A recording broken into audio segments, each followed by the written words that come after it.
Thanks again for staying with us on this platform as we continue our conversations on the challenges bedeviling the nation at the moment with the nationwide protest. I have with me here a frontline civil society activist, executive director, Canvassers for Democracy and Rule of Law. He's the Deputy Director General of the PDP Campaign Council at the state, Reverend Olu Martins. Once again, happy birthday in arrears, and thank you for joining us on the show. Thank you for the opportunity once again. Okay, moments like the only people like you can really have that courage to drive around, move around, based on what we've seen the last couple of days. But give me your assessment of the impact of this protest in terms of meeting the demands. I mean, in terms of bringing forth the issues for government to give attention to.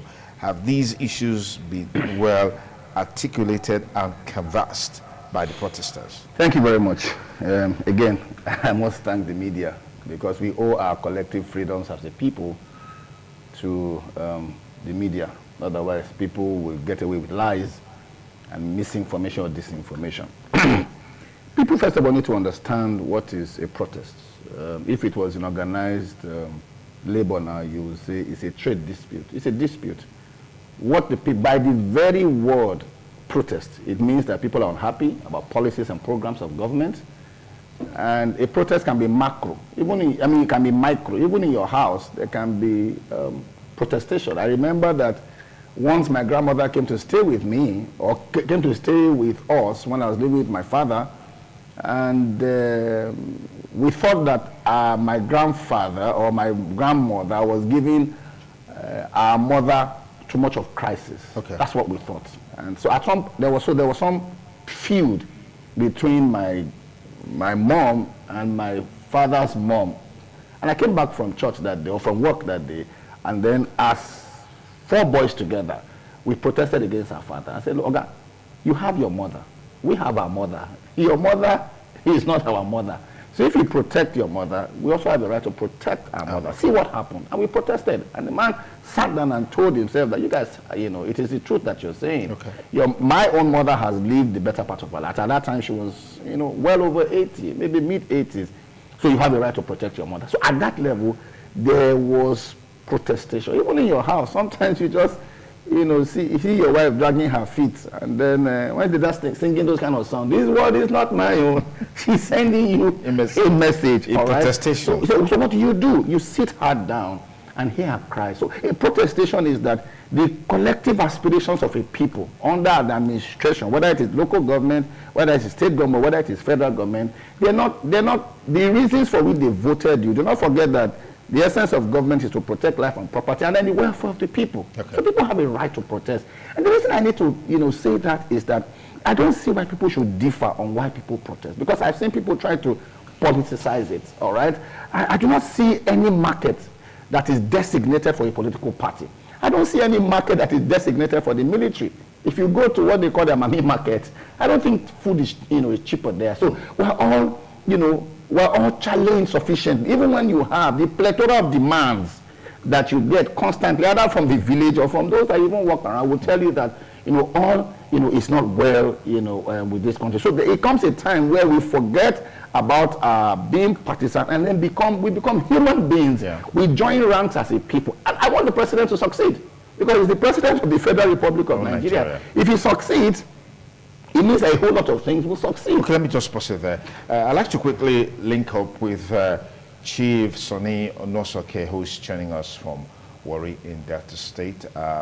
He was with us last week, but we couldn't have so much time to talk. Chief, thank you for joining this special coverage of the hashtag End Bad Governance protest. Thank you again for your patience as we try to establish connection with you. Good morning and welcome to the program. Yeah, thank you for having me. I appreciate your time you've invested in trying to reach out to me. I appreciate that. Okay, just give me a little bit of your assessment of the protest so far against the background of the feedbacks coming from the different states of the Federation, where in some states we've seen them impose curfew. Some states have literally gone back to a normal way of life and things just happening in that direction. And then to have it all, there was a presidential broadcast yesterday. Some are saying Mr. President didn't address the issues, the demands of the protest. Some are saying the issues were well canvassed in terms of Mr. President's broadcast responding to the issue. Let's get your take on this. Yeah, like I stood on my ground. I said I was advocated for such non-bounded protest issues. I mean, approach to issues, especially of national issues. They could be regional, geographical, or geopolitical. The thing remains very same story we've been talking, and we keep just talking and talking. If I support the protest, 100%, I do support the protest.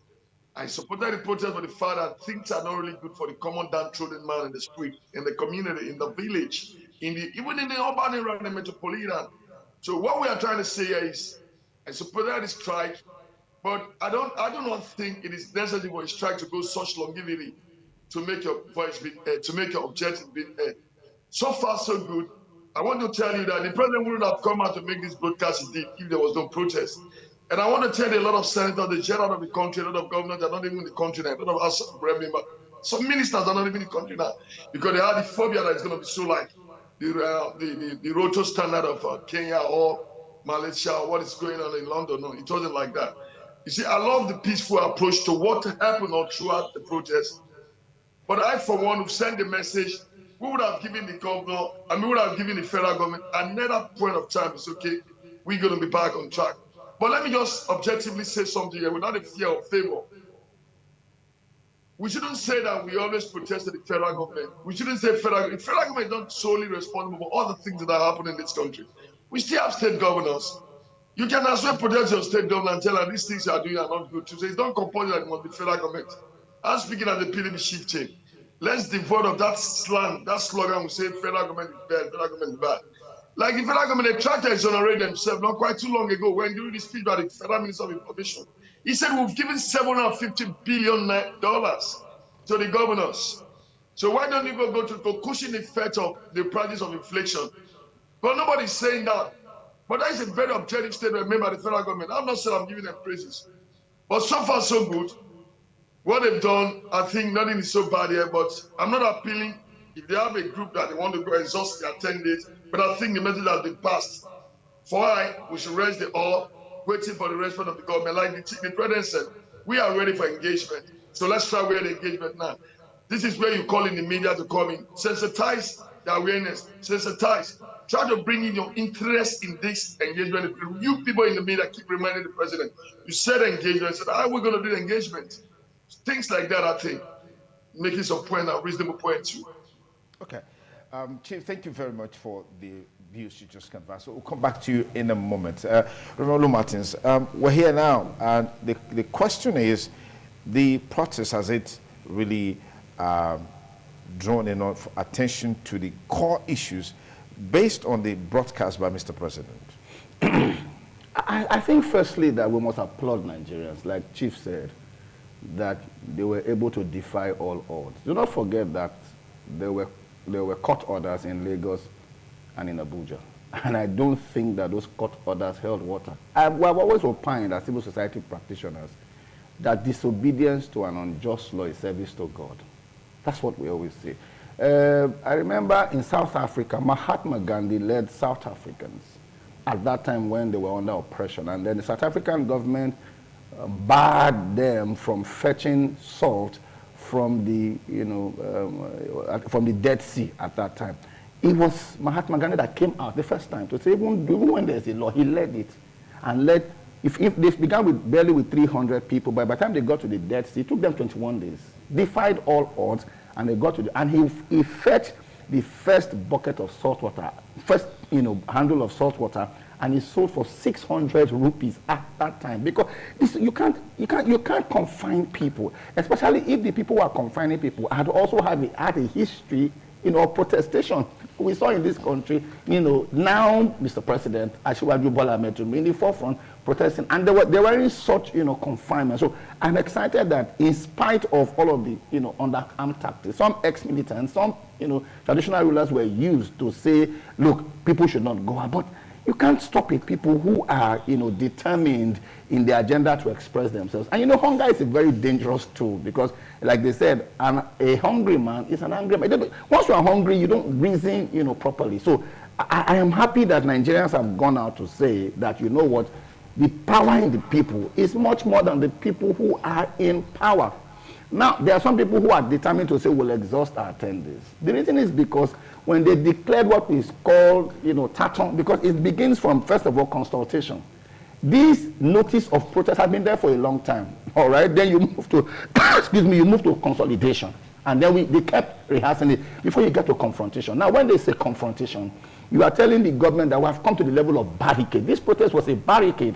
And you would have thought that before now, the government will have been enlisting, will have been listening to the cries of the people, because they listened what their demands are. So on Sunday, when they said the president was going to address us, I was eager too, all right? I put on everything I could put on to listen to the address of Mr. President. My opinion, that it seemed more like, a campaign speech, much more than it seemed like it was addressing the fundamentals for which people came. And it's not just my opinion. The friends of the governor, of the government in quotes, I've heard the language of, Wole Soyinka, because what does responsible leadership do? What does it do? It looks for an opportunity.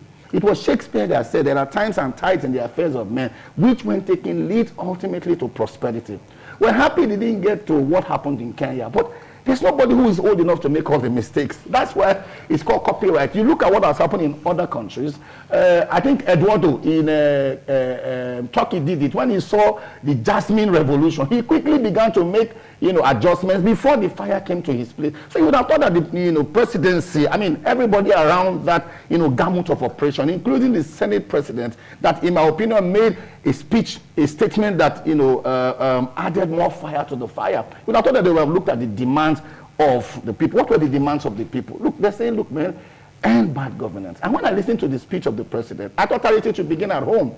All right, because it is impossible for my father, or for me, now my father, to tell my children that there's no money while I'm living in profligacy. All right, so we would have thought that, like Just Banda did in Malawi, when she assumed office, 16 Mercedes-Benz cars attached to the office of the president. She sold everything.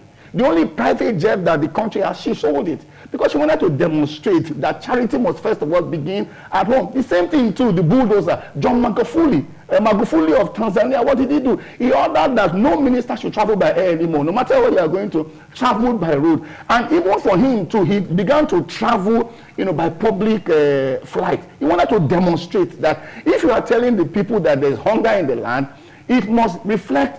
Everybody must feel it. So we thought that what the president was going to do was to address the very, very critical issues. In the first instance, billions of naira has just been approved to buy, Mr. President, a brand new jet among the 11 that we already had. So we thought that the president would begin by saying, look, first of all, that we don't need 45 ministers. We're going to look for how to bring it down to 20 in the implementation of the Stephen, thing. Charity must begin at home as a leader. People don't care how much you know until they know how much you care. So begin first of all, from yourself. Look at your own emoluments. Direct your ministers to, live frugally.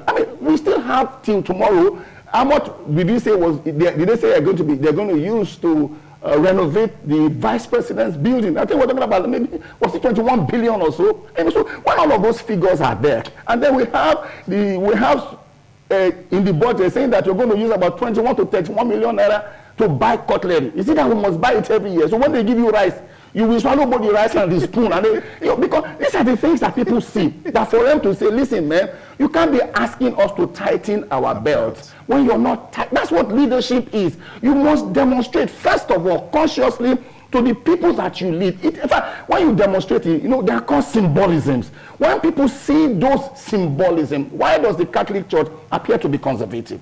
Because some of the things from the paparazzis that we demonstrate in Pentecostalism is not there. So because the Reverend Father is not living like that, everybody takes takes cue. But the moment you leave, I remember when I was young, my father used to have me to go and throw away his box of cigarettes. I was 4 or 5 years. I didn't know what it meant. So when me said go reach outside, I go drag and small. And then you can imagine my father now puffing in the parlor and say, my son, he's about to smoke. I'm not going to understand it because this is what you're telling me. You're telling me no like this, and you're telling me yes, like I'll be confused. So what we thought that the president would start with, even we start talking about removing fuel subsidy, is to first of all say, I agree with you guys that the cost of governance is too high. This is what I have determined. I have determined that 6 jets under the presidential fleet should be sold. That's what presidents do all over the world. Look at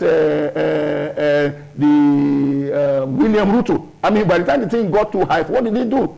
First of all, he sacked everybody in the cabinet, because what this protest has done, as far as I'm concerned, across board, it's a vote of no confidence on the leadership, to say we have no confidence in the leadership, and then we did not see any major party, in the whole of this thing. We didn't see, like we like to say, the hand of Esau and the voice of Jacob across the states, of the federation. Even Abuja, where we thought there was limitation, there was anger, in the land. So what should the president do, or the presidency do? Is to listen, is to look at what are the people asking for. Maybe it's impossible for you to return fuel subsidy, but I bet you, if the president had announced a reduction as little as 200 naira, for those who are selling for 750, they now say it is now 550.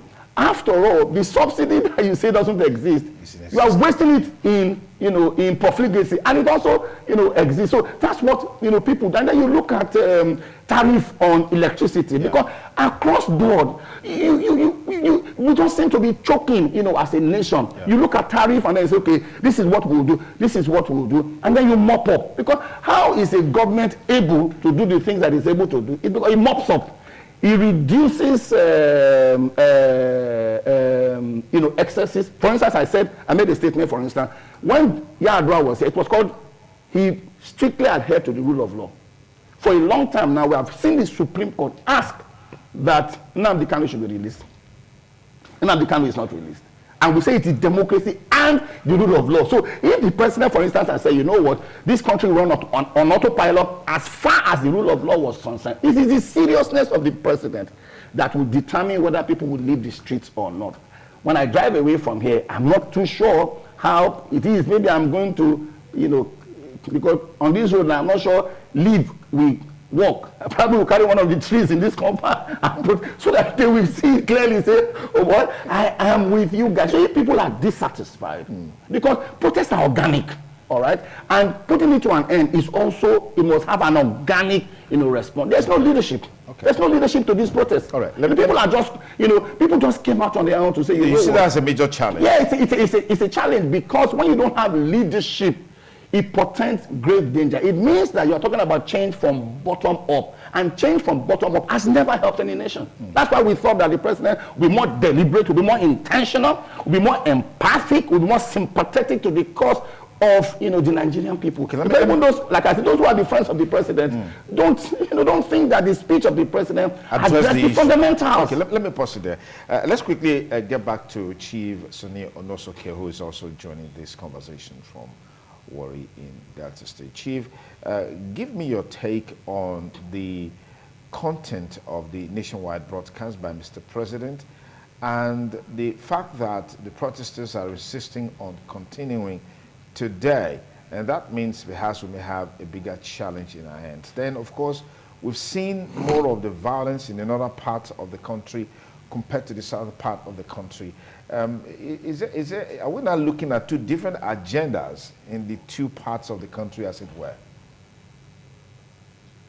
Let me just come in. If I were to be in the United States context of like what the presidential campaign that is going on between Kamala and Trump, you see a lot of savage language and jargon they use. So I don't want to use that.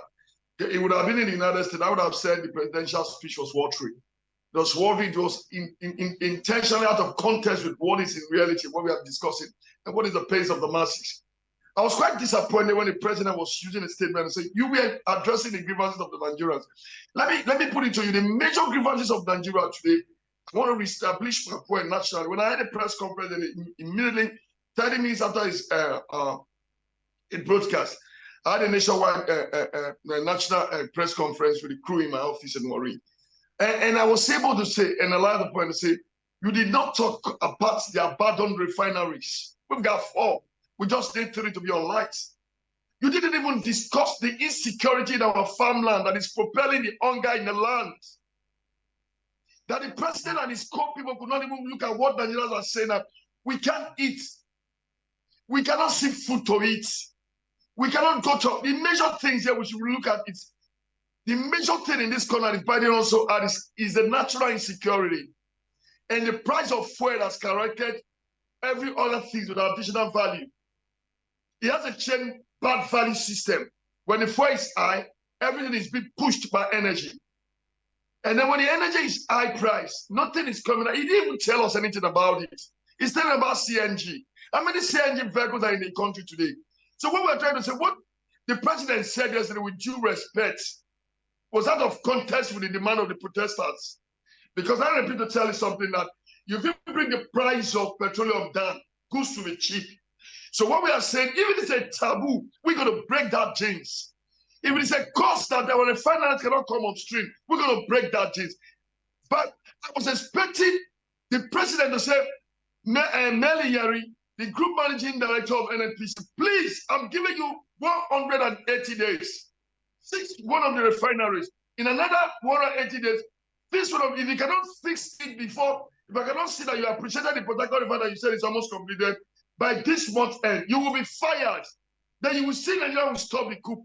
Nigeria will stop the protest.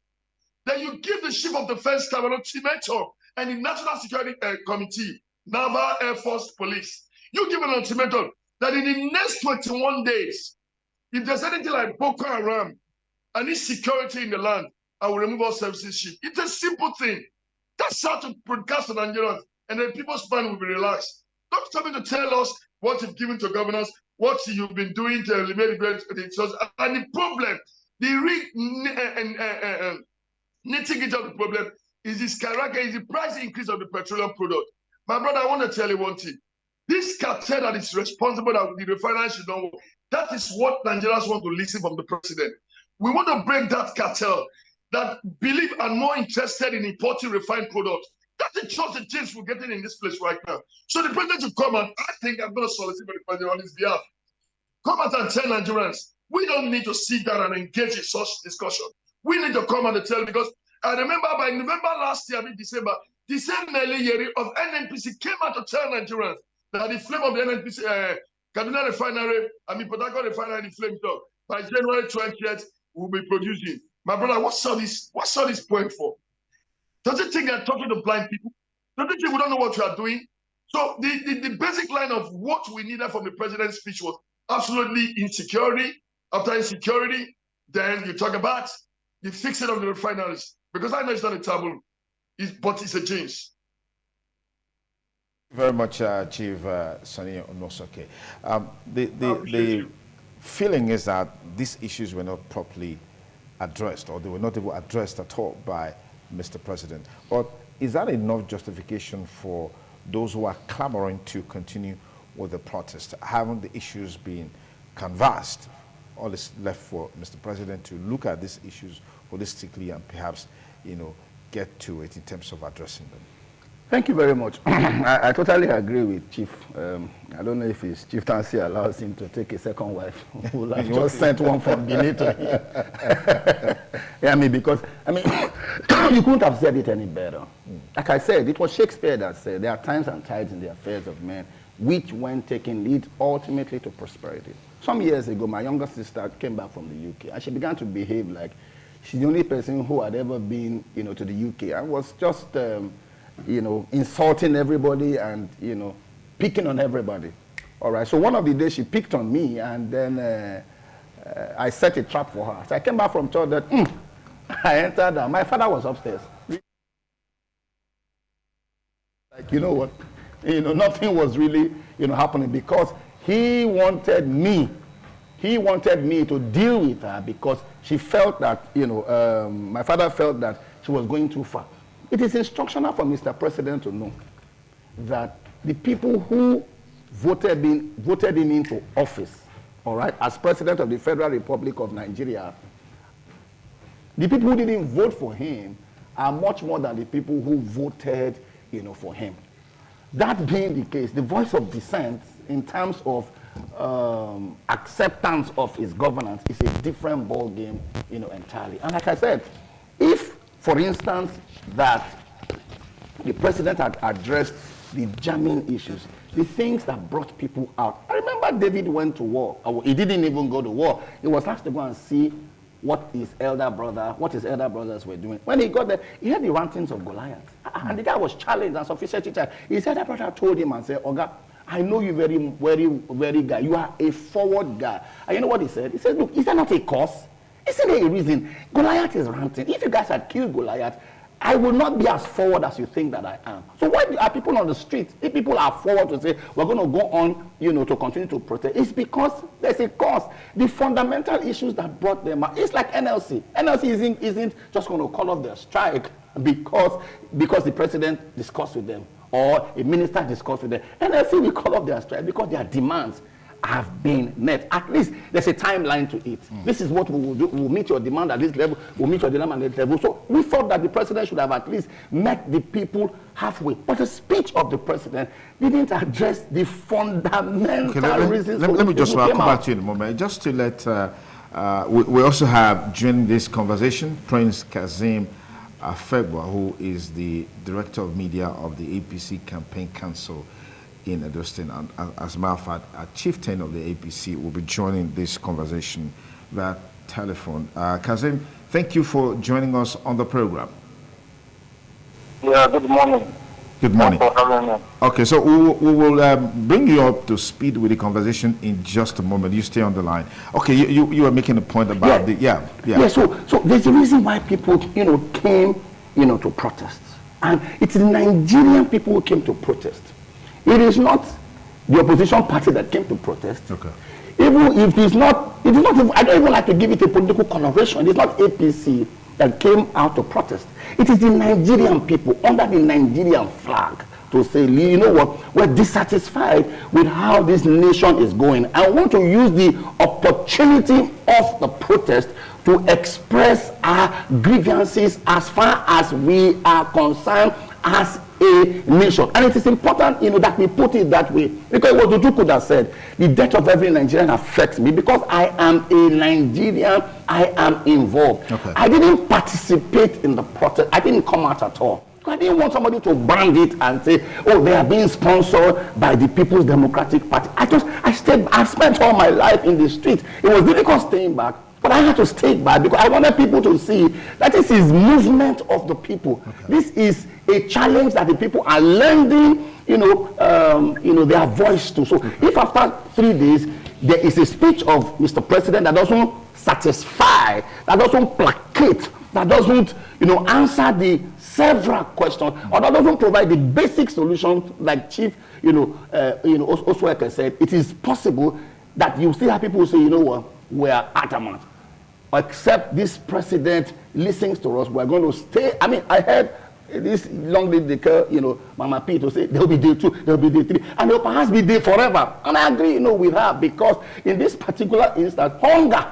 The Igbo man says your stomach doesn't know whether you are sold or not. At a particular time, it will open that it wants to eat, all right? Whether you are sold market or not. Hunger is a common denominator. There's nowhere you buy rice cheaper. There's nowhere that electricity. There's nowhere that petrol is cheaper. So it's a movement of the people. And nobody should attempt, in a manner of speaking, to say, oh, this is sponsored or this is the political party. Nigerians are hungry, and they are hungry across the 36 states of the Federation. All right, Kazim, quickly share your thoughts on the broadcast by Mr. President on this nationwide protest and the reactions that are trailing it from various stakeholders. And then give me your assessment of the impact of the protest so far against the reports that are coming in from different parts of the country.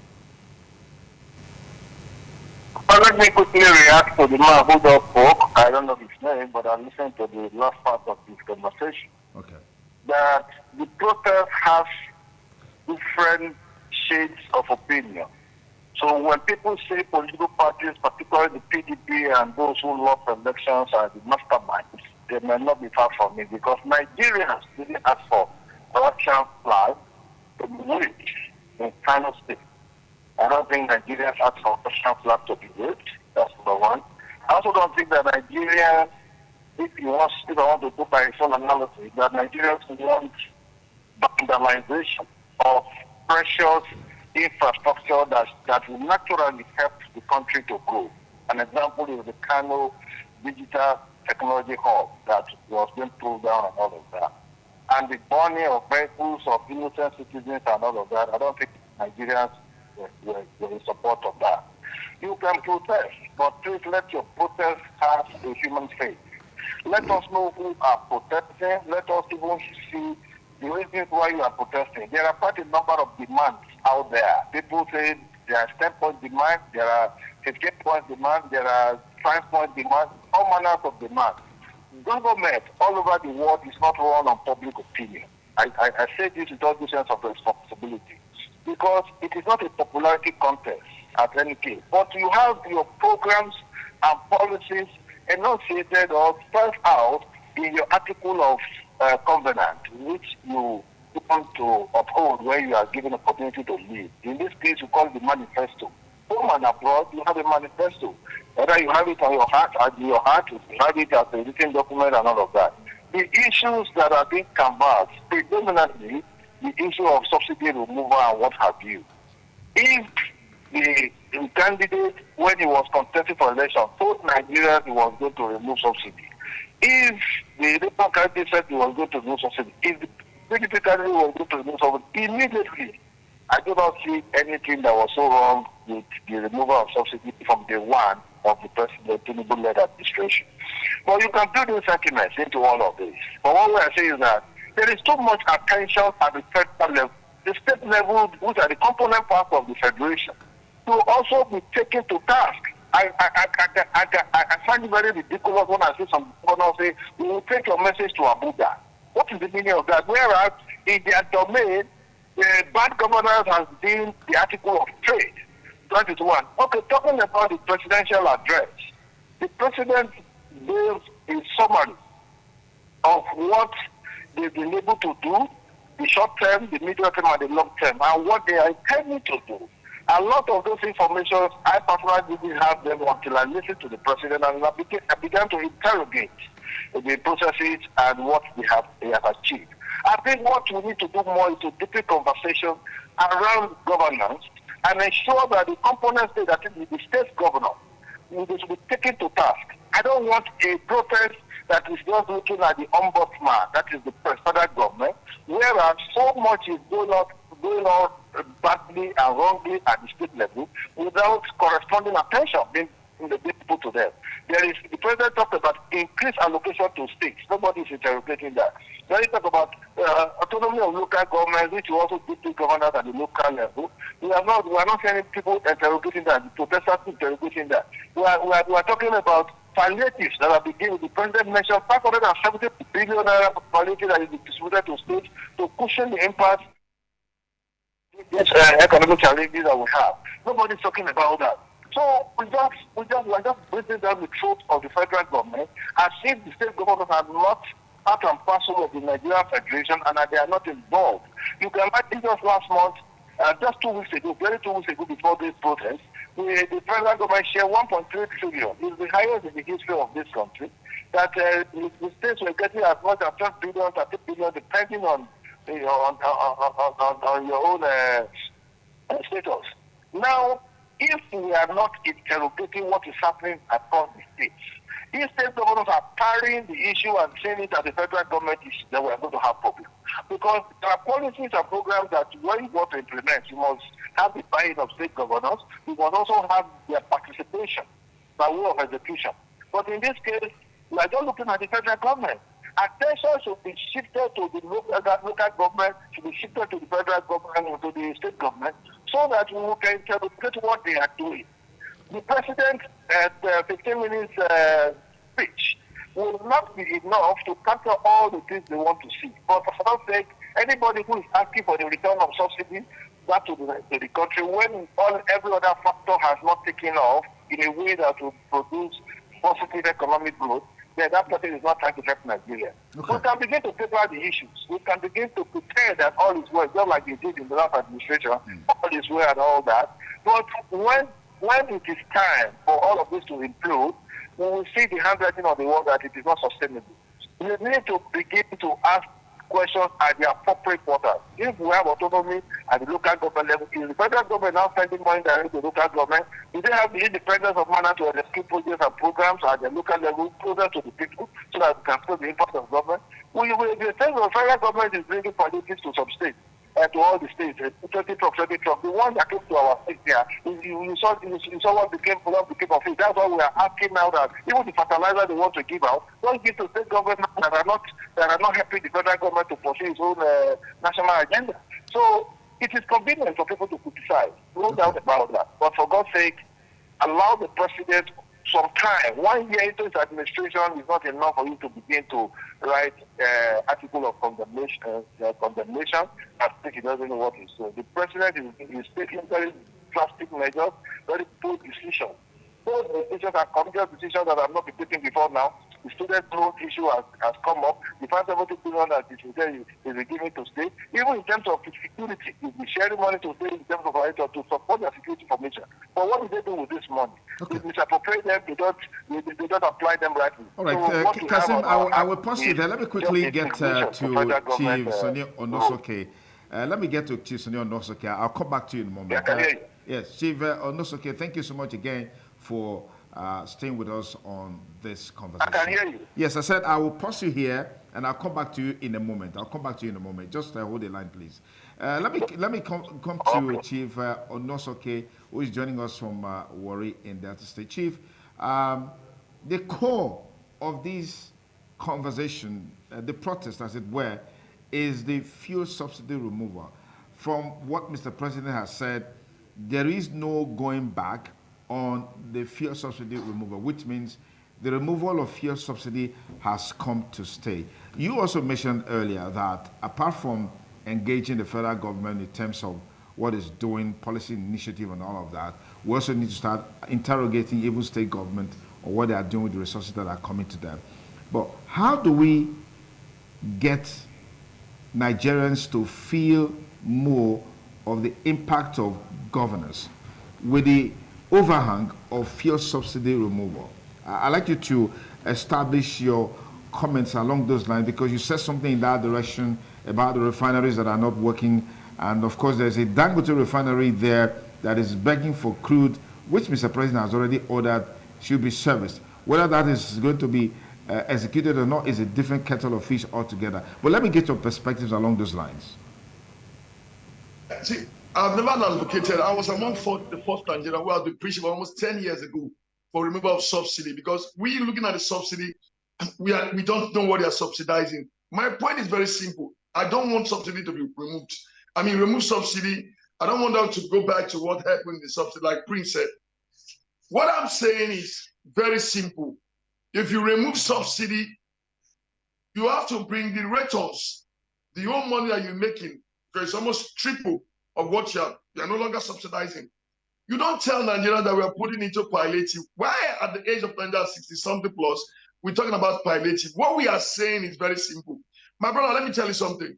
Why don't you ask Sonny Onosoke that if I said the refinery should be on stream for almost 10 years now, they are not working. What I'm saying, if they are working domestically and we are using our Naira to be consuming and buying these things without dollar influence, we are building the validation of the supremacy of our Naira. What I'm saying, we are paying millions of dollars as salary to people in 4 refineries that are not functioning.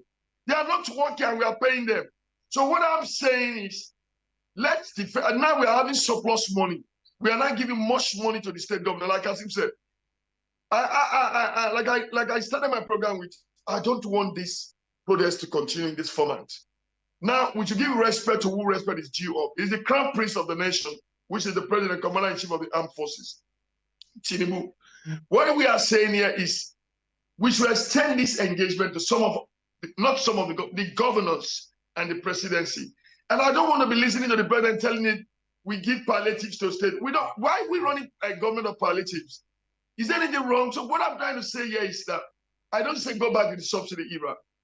What I'm saying, if you decided to fix this refineries, brother, I want to tell you this, and I'm proving it because I'm an insider. I'm into oil and gas.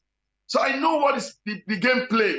If we refine domestically, you know quite well, with the total consumption of, we understand that is 60 million, and the current refineries, I mean, our output we've gotten is not up to 1.something million. I agree with you. I mean, daily, one is 1 something, one is 4 something, like that. Our total production is 4 something. If you remove that from the consumption and it's produced domestically, if you reduce that from the subsidized ones, I mean, from the imported crude we are doing, if you remove that total number of 460 that we are producing domestically from what we are consuming daily, my brother, I want to prove a point to you. No matter how great the accountant or shattered he is, or mathematical he is, whether he physics in the NFL of this country, I am in the oil sector, and I'm proving to you that what we are saying here, my brother, I'm telling you and I will repeat it, minus if the refineries of these countries are working, the 3 refineries, if not 4, if they are working, minus the domestic full capacity production domestically of PMS and AGU from what we are importing, I want to prove it to you. The fuel will run down to 400 naira per liter. Quote me, and that's additional job creation with multiply effect value system. So you quote me that I said if this the current 3 refineries are in operation, I want to tell you we will save 50% of what we are importing from overseas, because the numbers they are even giving us that we are consuming domestically from our PMS and other things, it's over inflated numbers for them to have a legitimate claim for importation of fuel and stuff like that. My brother, let's not discuss this. They're related to the northern protesters. What we are saying is that this country, I keep telling somebody, I saw something in the television not quite long yesterday about Russia flag. Those are not the things. We're not talking about secessions here. We're not talking about issues. Nobody has the right to disintegrate this country. And I want to prove it to you. The nation belongs to everybody. The way Lagos belongs to everybody, the same federal capital belongs to, same Kano belongs to everybody. Same like Warri and Port Harcourt. So when I saw that flag, I was so disgusted. I was so disappointed when I saw this is not the rules of engagement. We said we should engage ourselves and make a peaceful protest to sell out our message to the president. I'm disappointed on that angle by people coming. And I hate people. That effect of when we came and we gave order, when people were coming out to tell the president want to protest, they wrote the police, legal things, they were signatures, they signed that. And what they said is going to be a peaceful protest. So I'm disappointed when I say a lot of looting in some states in the north. I wasn't too happy with what I saw. I was disappointed. That's not the agenda. That's not the issue. If there's any way to do things, you don't protest in that magnitude. I quite understand that as of yesterday, looters infiltrated the UK protestation, you know. But that does not mean we must imbibe that culture here in Nigeria. Then that means you're not sending a message. You will say you're hungry, you protest in a peaceful manner.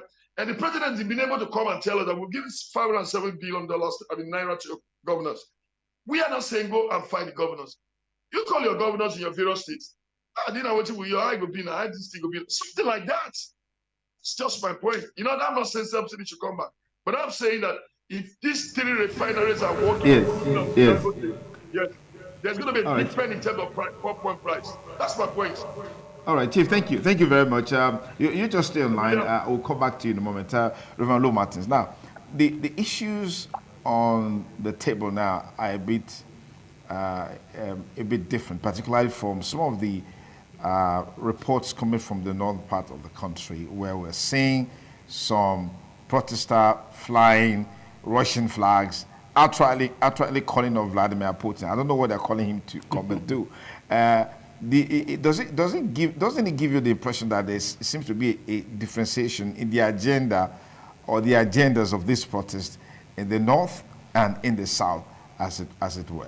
All right, thank you very much. Let me first of all, start by introducing myself. I'm Reverend Lou Martins. I know Kasima Febua very well. I know my house girl who's worked for me, who's left 10 years ago, I know her very well. Because leadership has the responsibility of connecting with the people. All right? So even the list of people, I know them very well. So if you say you don't know somebody, I can understand Kashim is getting old, so maybe amnesia is beginning to, to set in. I can understand. Because I know him, and it's going to be difficult to forget because it's made impact in the state. And because as a leader, I always like to connect with people. John F. Kennedy knew 1,000 of the name of his aides, even to their dogs, because that's what leadership is. Leadership is to connect, but again, when age don't enter, sometimes you forget people in the mixed faces. But let me quickly say, one thing. And I told you the story of David and Goliath. There's a cause, there's a reason, and people are going to latch on every reason to express whether genuine or ulterior motive. The whole of the world is sitting on a precipice. All right. So when there's crisis, especially for the northern part of the country, because do not forget that the northern part of the country is the headquarters of illiteracy, is the headquarters of poverty, is the headquarters of a whole lot of things. And that's why they say education makes people easy to lead, but difficult to enslave. So when you have the northern part of Nigeria, the way it is, it's actually a time bomb. You ignite it a little bit, and those, illiterate people that we have refused to, govern as a people. And yesterday, we were discussing somewhere, and I'm saying that, and without exclusion, many of our political leaders, the moment they have an opportunity, they take their children abroad. Their children in school here. So there's no commitment to the education here. And without exception, whether it is APC, whether it is PDP, truth of the matter is that we have irresponsible leadership in this part of the world, across board. And then when people, uneasy lies the head that wears the crown. That's why the president is the president of the Federal Republic of Nigeria and commander-in-chief of the armed forces. He takes the lead while others follow. When the fish wants to get rotten, it begins from the head. It is the head that gives directions. I remember Obama saying that his administration produced or was able to provide 7 million jobs. Was it Obama? Was it the federal government that provided? No, because he implemented policies that saw the awakening of manufacturers, and then he takes credit for it. But I'm worried when a government will take credit for something positive, and then when it is negative, we quickly push it away. When the president makes a policy or does something that shows that he's performing, his handlers will say, "Oh, Mr. President, has done this." Did you not see that the Dangote refinery during the election was commissioned, and they attributed it to the leadership advantage? I did not see rice pyramids at Abuja that was commissioned, and then they said the president at that time was performing. Leadership does not give excuse. If leadership gives, it's one of the failures of leadership to give excuse, and I'm saying so across board. So if you are the president of the Federal Republic of Nigeria, for a consuming nation that imports more than 95% of the things that it uses, including love, and then you now go and then you float the naira. China as a nation, Canada, check most countries of the world, do not float their naira. Because if you import most of the things that you use, it means that we essentially need dollars. And then you float it. And then by the time you float it, prices, the dollar, moves up. How many television, how many people produce it? How many people produce in this part of the world? You don't produce. And then without, consultation, this is the mistake people make. Usually when you win an election, especially on a popular mandate, you have the opportunity, to quickly take some not too favorable decision, albeit with adequate consultation. And I'm worried when people take a stout position and say there's no going back on this. That's not leadership. In 2012, sir, the president Jonathan increased petrol from 65 to, was it 145? And the guy said there was no going back on it. Protest started day one, protest started day two. And some of the characters now who are condemning the protests that were also in the street against President Goodluck Ebele Jonathan. After much consultation, we saw President Goodluck Jonathan renegotiate that policy, and then it came to 97 naira. It was the people that voted for you. Democracy is a government of the people, by the people, and for the people. It's not a democracy of a few. You must listen to the yearnings and the aspirations of the people. It happened in Kenya, and it has happened all over the world. I would never ever forget Rishi Sunak, his resignation speech. He said, the people have spoken and I have heard you. Leadership listens, sir. Leadership doesn't grandstand. Leadership doesn't come and say, there's no going back on this. We elected you. We, the people of Nigeria, like we say in NYC, under the sun and in the rain, with dedication and selflessness, we voted you as the president of Nigeria. And like I said in the beginning, I want the president to succeed, because the success of the president, the prosperity of Nigeria, is the prosperity of a certain, Reverend Martin. So that's why I'm worried when you give it a political coloration. Because people who give it a political coloration should tell us where rice is cheaper. So they should tell us where petrol is cheaper. They should tell us where you can buy electricity cheaper. They should tell us the part of Nigeria where life is easy for them. Because we go to places now and they share yam into two. I will never forget the story. It got so bad in the Bible. 2 women decided that they were going to cook their children. That's what hunger does. It doesn't make people to reason well. To cook their children. One cooked the children, two tied to the other one kept the child. They took the matter to the king. And what did the king do? The Bible says he put ash clothes and dust upon it and say, my God, this cannot be happening, in my country. That's what we expect leadership to do. Not to pass blame to say, oh, ask these people, ask these people, ask these people. Look, what do we need? We need a true federation. And when you say 1 year, I'm not sure that the opposition at that time gave Goodluck Jonathan 6 months. Because we have a responsibility. It was Patrick Henry that says that we must continue to suspect those who are in positions of authority. That's why you vie to be president of Nigeria. When you vie to be president of Nigeria, you vie to be president of the good, the bad, and the ugly. And then you vie to be president of Nigeria, the comfort of the office, the perks of office. So if you enjoy the perks of office, you enjoy the criticism, if you enjoy the perks of office, and then you enjoy the long convoys and traveling in with our own tax, you must be willing for people to criticize you. 6 months is enough for us to criticize. 3 months is enough for us to criticize. Because when people went under the sun and under the rain to vote for them, and then the announcement, we accepted you as the president of Nigeria. We can't be given excuse. To excuse yourself is to accuse yourself. All over the world, leadership takes responsibility for successes and failure. You accept liabilities and you also accept assets. You can't pick and choose. You can't tell us 1 year and it's not enough. It's enough. 3 days is enough.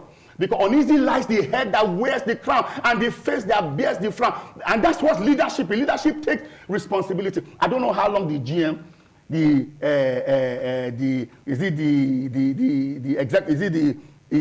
MD of ITV has come here.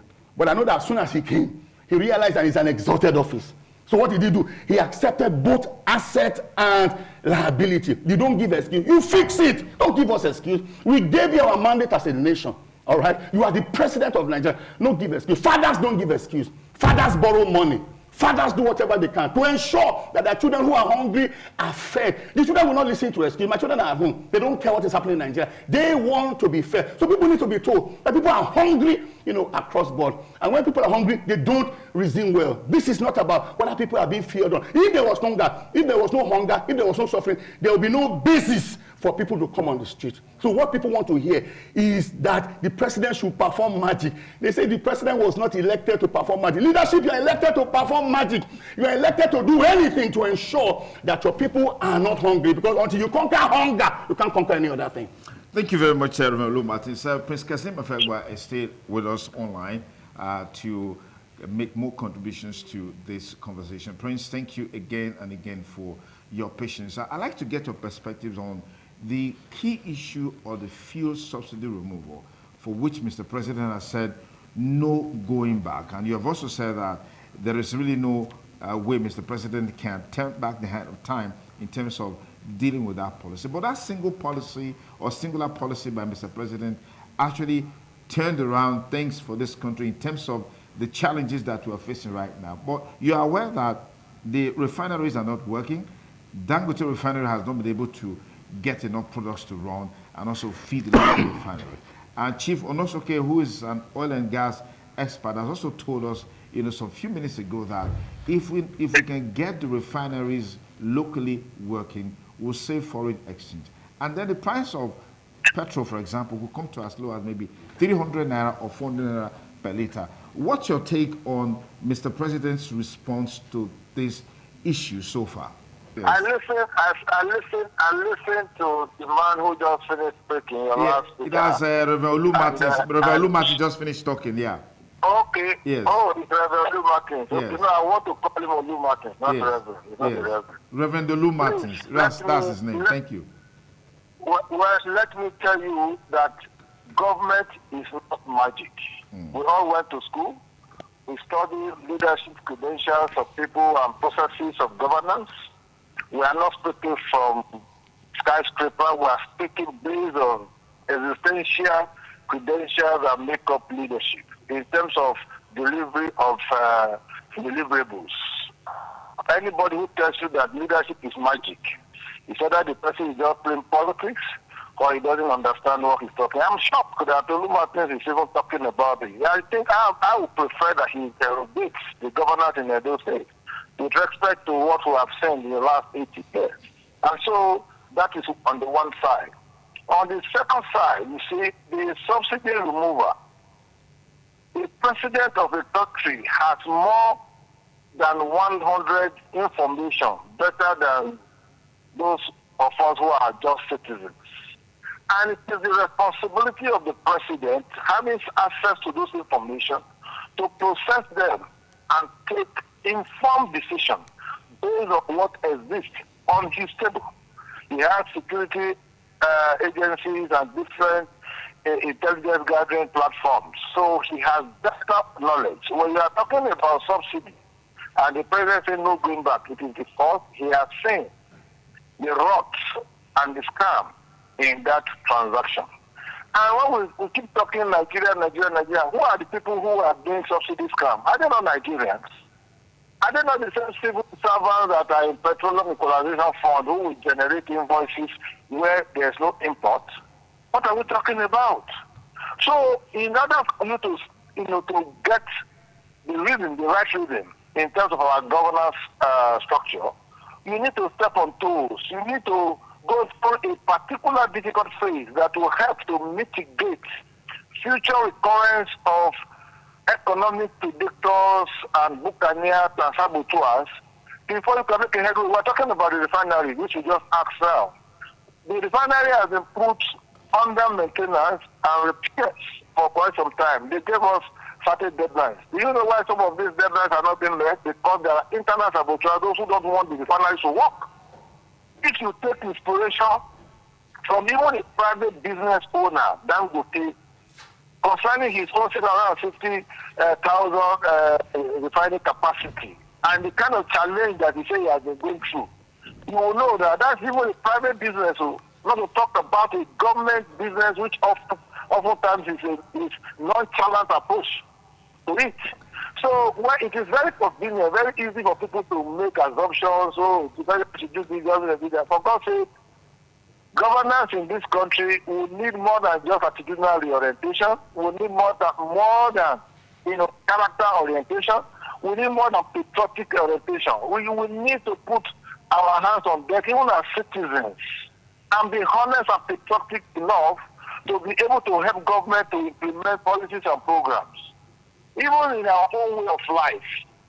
If you are used to flying business class before and you don't have a subsidy, you go economy. That's cutting cost.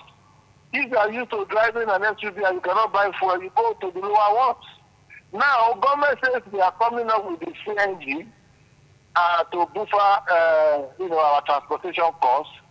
Did not allow that to materialize so that we can cut transportation with about 50% consumption rate. The president has told Nigeria that he has reduced expenses on going from 91% to 60%, I mean 68%.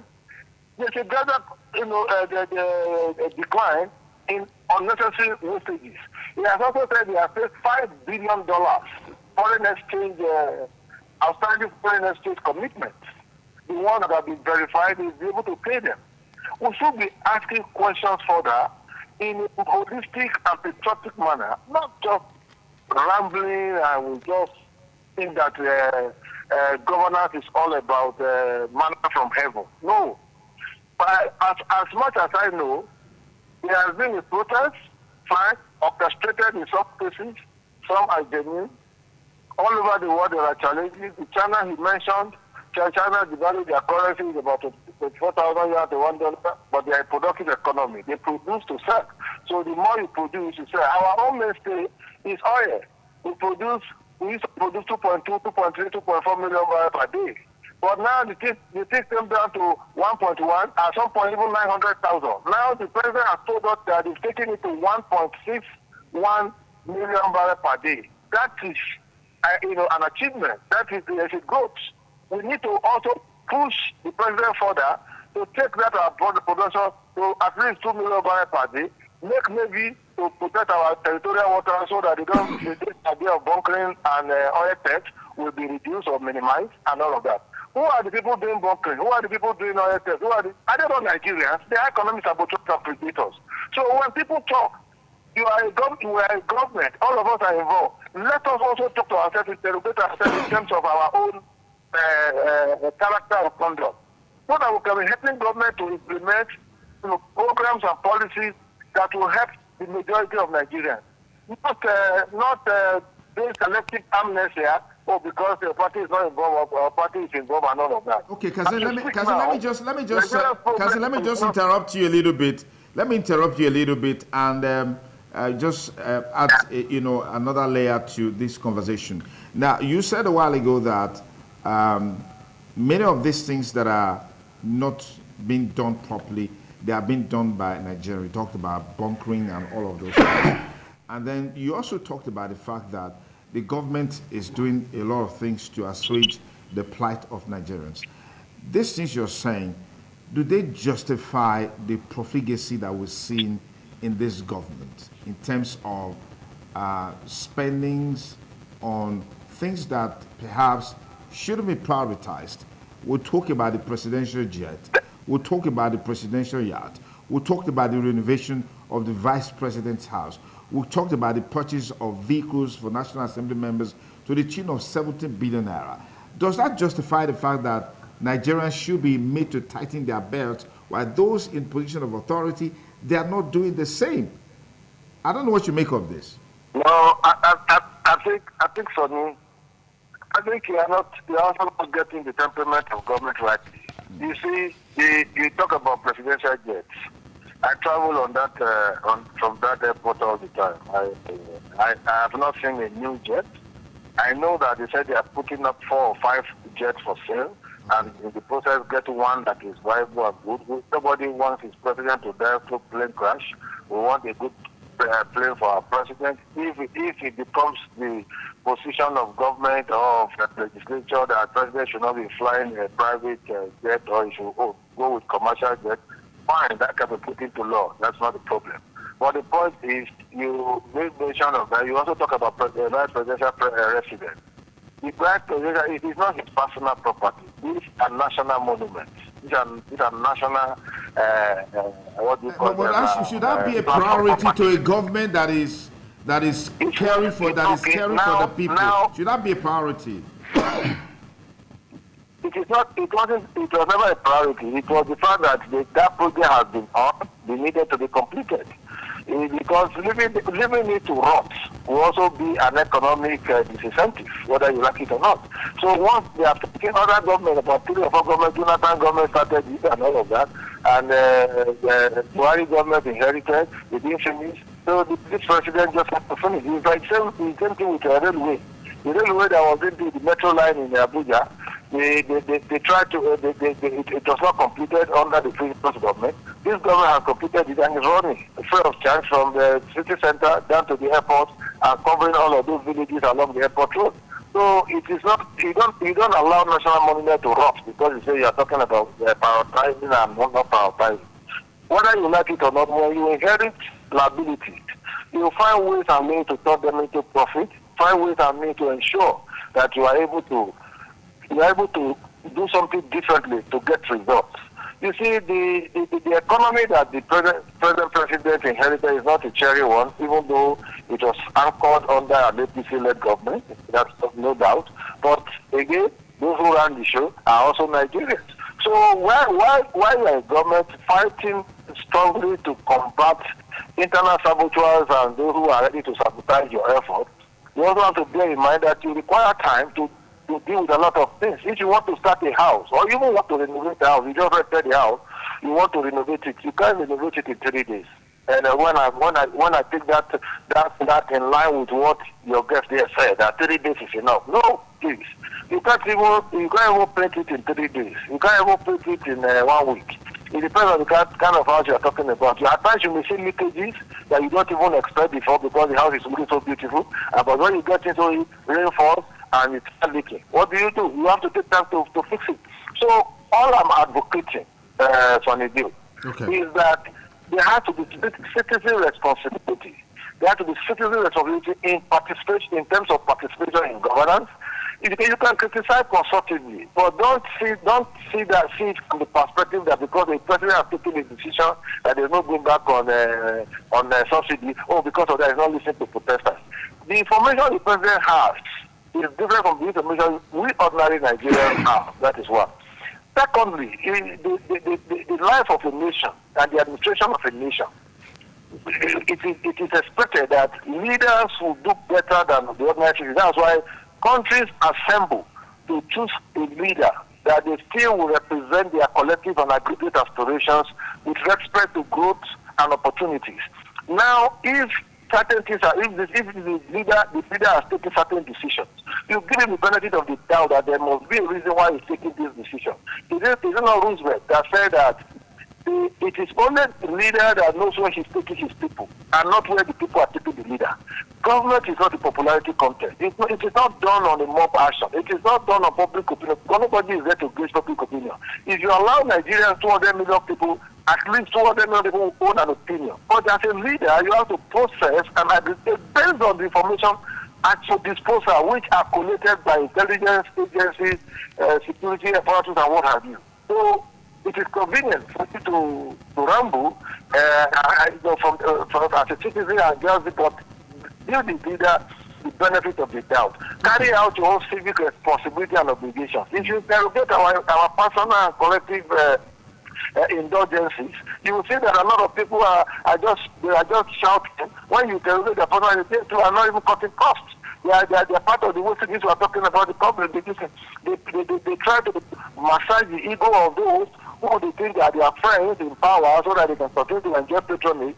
But when it's on the other side, you see them maligning and condemning. So I want to plead that protesters have made their point very, very instructively. And they should allow us, because the more you protest, the more you kill the economy, whether you like it or not. If Nigeria does not work in one day, you are going to lose about 400 to 450 billion naira. And yet, we are looking for opportunity where government can go and check the suffering and poverty in the land. Yet, you are killing the economy by not allowing those who want to work to even go to work. You are blocking the road. You are making bonfires, you are destroying public infrastructure, you are doing this, you are doing that. That to me is destruction. I don't see this, or you are asking for military takeover. Was it not the same military that we got this democracy from 25 years ago? So why should anybody be advocating for military takeover? Because you had the chanting in Cairo, Sujoji, Mukeso, that's the military we want. That is to tell you that this whole protest was orchestrated. So the country is not on the same aggregate level as we speak. There are dichotomies, there are differentials. The North and the South, we are not wired the same way. Those who are asking for military rule, they have their own motive. But we are saying democracy has come to stay, and we will fight tooth and nail to ensure that our democracy survives and sustains, so that we can, to a large extent, under military, we will have the freedom to say what to go and protest. What are they talking about? So these are the issues. So don't kill the economy. You can't kill an employer because you want to help an employee. If you kill the employer, who takes care of the employees? So Abraham Lincoln was very right when he said that. We need to interrogate processes and issues and take decisions in the overwhelming and overriding interest of the state. That is the country as it were. Instead of thinking that, we must kill the chicken because we don't like the egg.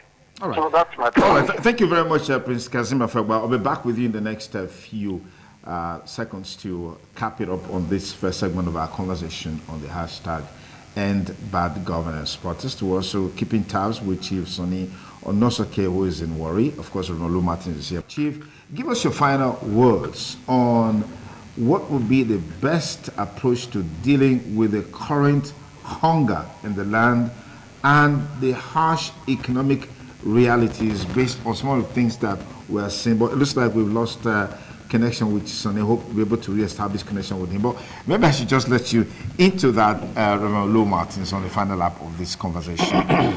Dealing with the harsh economic realities, the hunger in the land. I heard someone yesterday said, when he was much younger, he was told that when you take Gary for too long, it affects your eye. But that now they're even looking for the curry to eat, not minding the impact or the effect on their eyes. We can't get it too bad. Take it off from there. Yes, thank you very much. Let me first of all say I agree on this note with Prince Kasim Afegbua. Prince Kasim Afegbua. Because I will always call people by their appellations. It doesn't matter how I feel, because I'm brought up to respect people.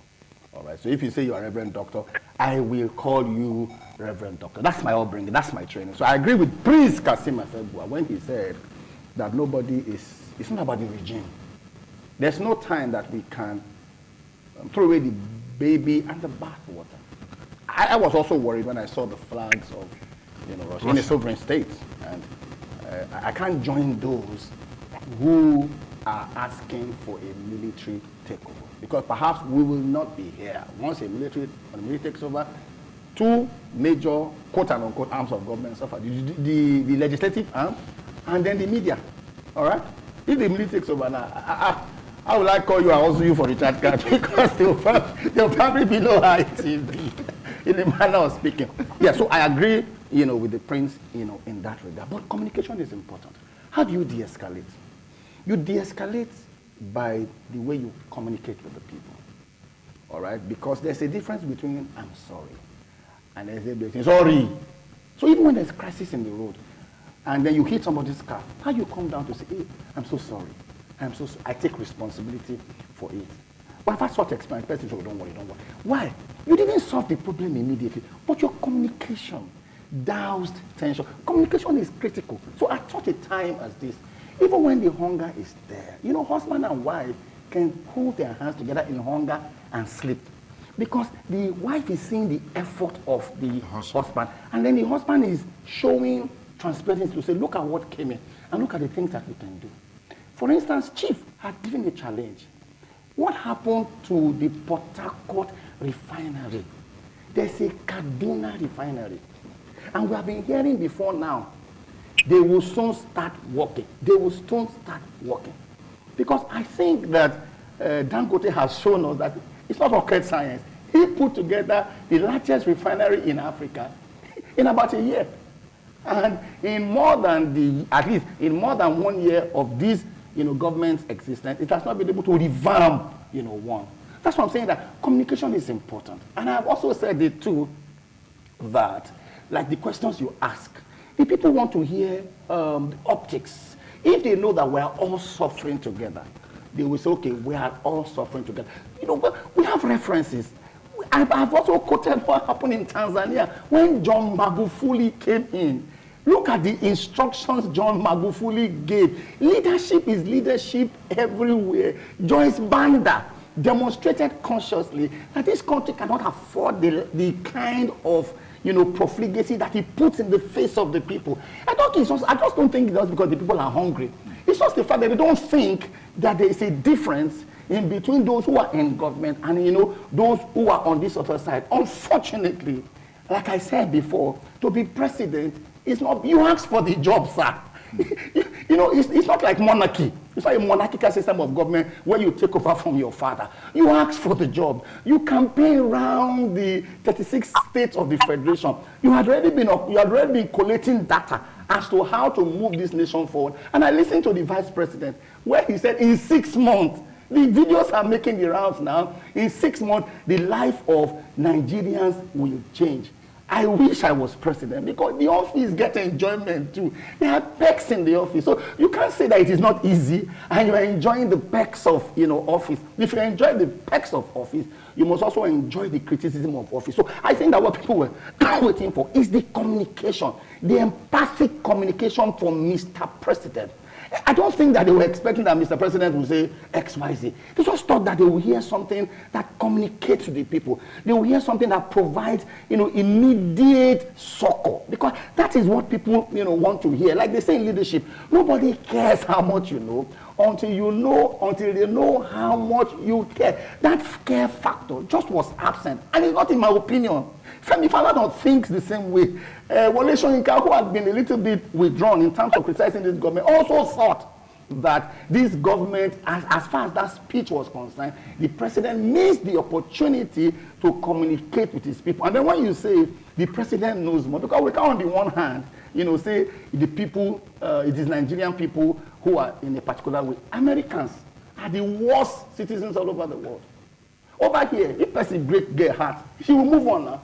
Somebody will break a girl's heart, or somebody was wrongly brought up. He will carry gun and enter into a school and kill 16 people just because they mocked him in that same school. We don't see here. So the worst people are Americans, all right? But what stops Americans? Like Patrick Henry says, the people have two problems. It is criminals and the Constitution. You can hold government down by the Constitution, but you can't hold criminals down by the Constitution. So if a government does not run by the Constitution, that government is not different from legitimate criminals. Why do people weep in line in America? It's because the laws work. Why are they whipped in line? It's not because they are good people. So you can't tell people to say, oh, the citizens. No. If the citizens could take initiative, there will be no need for leadership. I mean, you are a leader here. That's because you don't expect those who are under you you don't expect them to take initiative. That's why you put leadership. So you can't be asking somebody, do I expect that he will come early? No. Because judgment against an evil act is not executed speedily, the heart of men is set to do evil all over the world. You set leadership because you don't expect followership to take initiative. It is lazy to say, no, the people too, should look at themselves.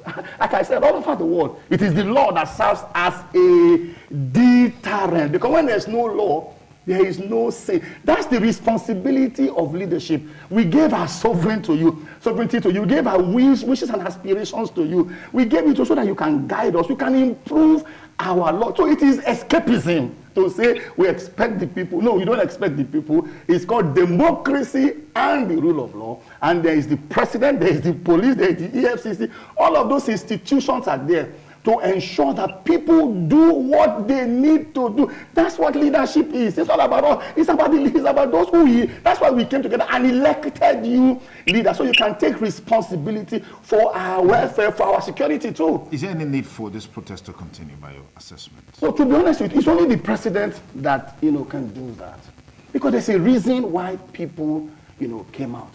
And if you don't address if you don't address, yes, I'm coming to you now. If you don't address those needs of the people, I wish. Nobody likes a protest. Okay. Nobody likes a protest. A few days ago, I couldn't go out. I was on First, and I saw some boys barricade the road. I had to turn back, not because I can't engage them, because it was needless. Nobody likes a protest, but a protest is like a headache or a fever. A headache or a fever in itself is not a sickness. Okay. It's an indication that there's something wrong. So except, quote and unquote, you take palliatives, or you see a doctor that will properly diagnose why you are having the sickness. That's why doctor says if these symptoms continue after 3 days, consult your doctor. So if the protest continues after 3 days, perhaps the president. It's more than 3 days. Yes, perhaps the president needs to do. All right, Mr. Kazim Afegba, give us your final take on our conversation so far. Is there any need for this protest to continue, at least with the broadcast of Mr. President? Kazim. Well, thank you. Let me state from the onset that I find it always very confusing, or not embarrassing when you compare Nigerians and other citizens of other countries. Our worldview is different from the socio-political milieu of other countries with their citizens. When we talk about Tanzania, we talk about this, we talk about America. For God's sake, please go to America and interrogate a typical American. His worldview in terms of participation in government and whatever is different from what we have here. So those similarities don't gel, because our nuances are driven from our worldview, and that is what involves. Now we are protesting about hunger and poverty. In the course of our protest, we are vandalizing and breaking. How many people know that it is the same government that will use you and I money, taxpayers' money, to go and fix those infrastructure that have been vandalized? And that money they're using to fix what you have vandalized will have been used for other things that will help check the hunger and poverty that we complain so much about. You see, government is a two-way traffic, both the followers and the leaders. The leaders and the followers is a two-way traffic. We are saying in our present narration, we are seeing government as another country. and we another country. Nobody is talking about criticism. You can criticize government from now to that kingdom come. But please, let your criticism be constructive, such that you will be offering us alternative viewpoints. Tony Duke, I have listened to 1,001 comments since this thing broke out. I haven't seen or read a critical position of party, the PDP, the Labour Party. I said, this is what we will do differently when we are confronted with such and such scenario. We are just fond of criticizing destructive, what they call destructive criticism, just because we don't like the feelings of the man behind the dress. But we are saying that when you are criticizing, be constructive and please offer alternative. I have personally thrown a challenge to the Labour Party leadership at the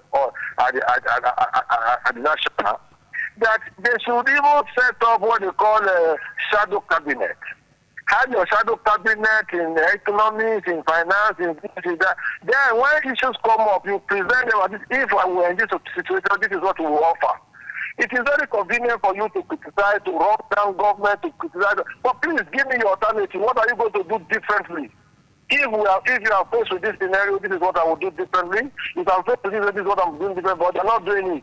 Then you will now know that you are offering government an alternative viewpoint, which government may consider based on the factors around them, and which they may also discard if it doesn't suit what we have in terms of information. So I think we should build the collective approach to governance, collectivism. We always tend to separate government as another entity and we are people. When somebody was talking about the issue of that president yesterday, it is not for Kashim Shettima. It is not. The virtue of the position of the vice president of the Federal Republic of Nigeria is entitled to live in that particular place. When he finishes his practice, he leaves. He is not a national monument. It is like that all over the world. If you say it is too ostentatious and all of that, well, take your petition to the National Assembly, let them also interrogate that and set the right motion in place. So, in my final analysis is that we have seen the shape, character, and conduct of the protest.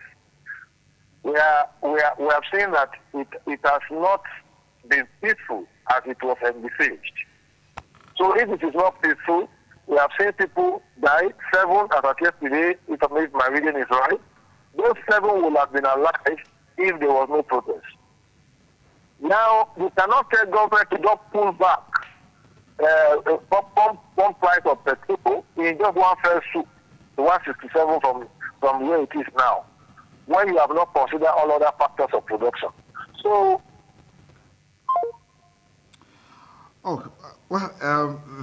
that call came to an abrupt end, but I'm sure Prince Kazim has established the point that he wanted to establish in the final analysis of this conversation. Thank you so very much, Prince Kazim Efegba, for your useful contributions to the conversation. But let's see if we can be able to re-establish connection with him before we finally call it. What's your final take on this? Well, my final take of it is that when we say the mindset of the people in America is different from the mindset of the people in Nigeria, but the house that the leadership live in America is the same house that leadership live in Nigeria. We say the mindset is different, but the perks of office are the same. We think we say all over the world a vice president should live in a befitting apartment. Then we say how Nigerians think and how Americans think is different. I mean, we can't use different measurement. Human behavior.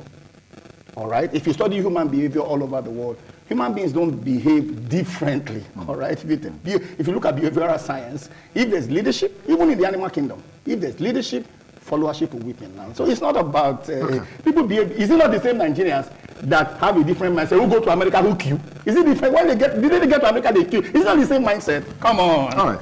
Thank you very much, Reverend Luke Martins, for your time. It's always a delight to have you here. Thank you.